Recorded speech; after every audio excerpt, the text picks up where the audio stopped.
আমরা গুপ্তপথে ঢুকছি মহারাজা রানা প্রতাপের, এটা হচ্ছে রিবা এমপিতে এই ভবনটা কেলা। তো এটা এখন সরকার নাম দিয়েছে ব্যাংকট ভবন।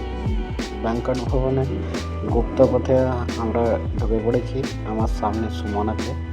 তো এটা হচ্ছে গুপ্তপথ। এখানে নাকি আগেকার রাজাদের আমলে যখন অন্য কোনো রাজা যুদ্ধের জন্য আক্রমণ করতো, তো সপরিবার নিয়ে নাকি এই পথ দিয়ে বেরিয়ে যেত সে, রাজা বা রানী আদার্স কেউ, মানে পুরো সপরিবার নিয়ে বেরিয়ে যেত। তো আমরা গুপ্তপথে ঢুকে গেছি, এখন সামনের দিকে এগিয়ে যাচ্ছি।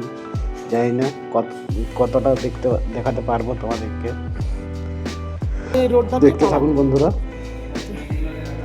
তো এখানে এই যে আবার এই এটা যে এদিকেও একটা পার্ট আছে, মানে কারাগার। এটা দেখতে পাচ্ছ পার্টটা বলতে গেলে এটা নয়। এখানে দেখো ভিতরে ছোট ছোট ঘর করা আছে।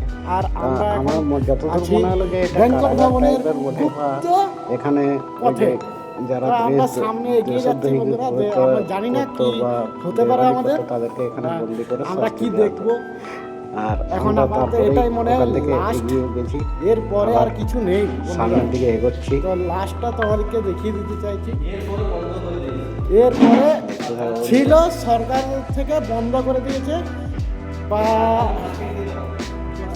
এই যে এটা এখানেই এটা বন্ধ হয়ে মার্কেটের গেছে। দিকে একটা গুপ্ত হ্যাঁ, ইয়ে কারণ আছে, এখানে সেটা যে নতুন করে এই যে আমরা লাইট পাঁচিল জ্বেলে দেখিয়ে দিচ্ছি, দিয়ে এখানে রাবিশ ফাবিশ করে ফেলে পুরো রাবিশ দিয়ে ফাবিশ ফেলে দেখতে এই যে দেখতে পাচ্ছ পাচ্ছ বন্ধুরা, এটা বন্ধ পুরো করে রাবিশ কারণ দিয়ে পরে ভাতিয়ে ওই দিয়েছে রাস্তাটা ধসে পড়ে গেছে বা এখান- ভেঙে এখান গেছে, থেকে তার জন্য এখান থেকে আরো এত দূর অবধি গুপ্ত বন্ধ করে মানে দিয়েছে। বাইরে যাওয়ার ছিল। তো তো বন্ধুরা বন্ধুরা